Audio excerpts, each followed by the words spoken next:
Reading Unit 2, Lesson 2. Our learning target says, I can figure out which character is telling the story. So friends, in our last unit, we learned about using different reading tools like Stop, Think, and Retell, Stop and Jot, and also noticing the big feeling.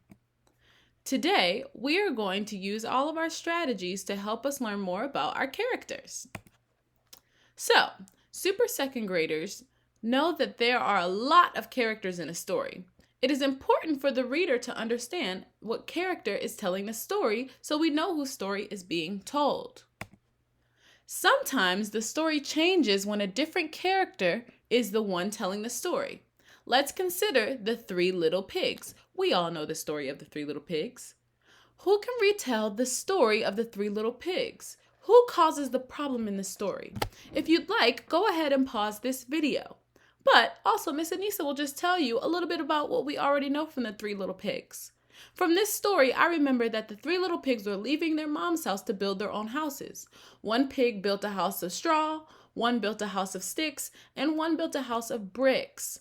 Then the big bad wolf was hungry and he decided to huff and puff and blow down two of the houses, the ones made of straw and the one made of sticks.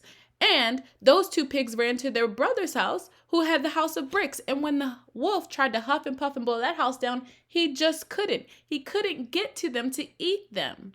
So who caused the problem in the Three Little Pigs? I think it was the wolf who caused the problem. But let's consider the same story, but told by a different character, the wolf. So the story of the Three Little Pigs that we know is from the perspective, right? Or from the view of the pigs. But what would happen if I listened to the story of the Three Little Pigs from the perspective or the view of the wolf? Let's watch this video and see how is the story different from what we know of the Three Little Pigs.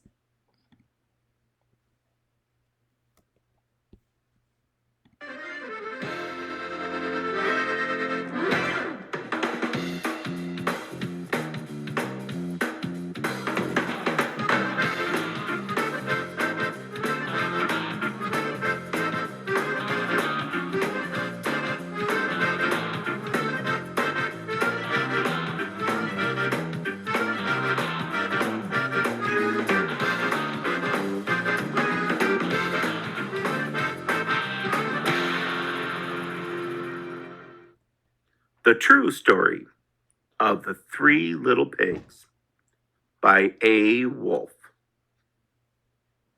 Everybody knows the story of the Three Little Pigs, or at least they think they do.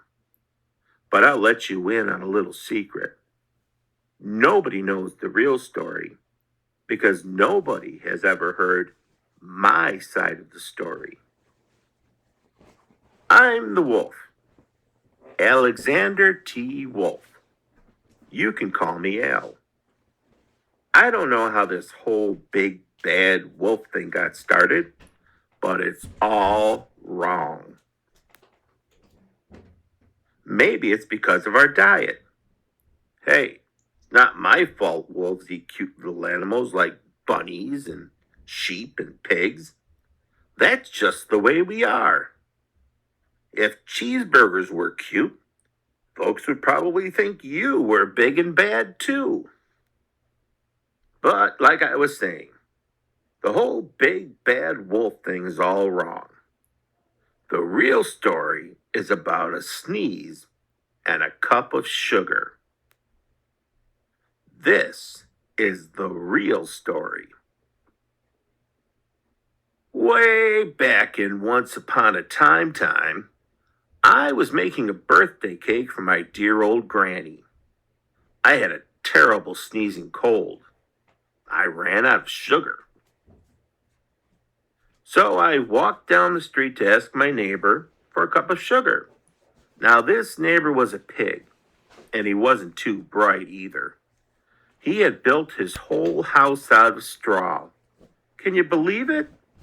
I mean, who in his right mind would build a house of straw? So, of course, the minute I knocked on the door, it fell right in. I didn't want to just walk into someone else's house, so I called, little pig, Are you in? No answer. I was just about to go home without the cup of sugar for my dear old granny's birthday cake. That's when my nose started to itch. I felt a sneeze coming on.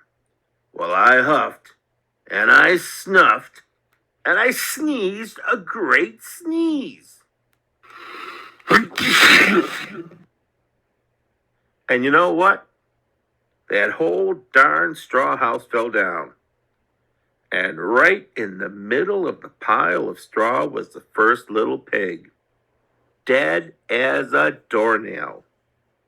He had been home the whole time. It seemed like a shame to leave a perfectly good ham dinner lying there in the straw, so I ate it up. Think of it as a big cheeseburger just lying there. I was feeling a little better, but I still didn't have my cup of sugar. So I went to the next neighbor's house. This neighbor was the first little pig's brother. He was a little smarter, but not much. He had built his house of sticks. I rang the doorbell on the stick house. Nobody answered. I called, Mr. Pig, Mr. Pig, are you in? He yelled back, Go away, Wolf, you can't come in. I'm shaving the hairs on my chinny chin chin. I had just grabbed the doorknob when I felt another sneeze coming on. I huffed, and I snuffed, and I tried to cover my mouth, but I sneezed a great sneeze.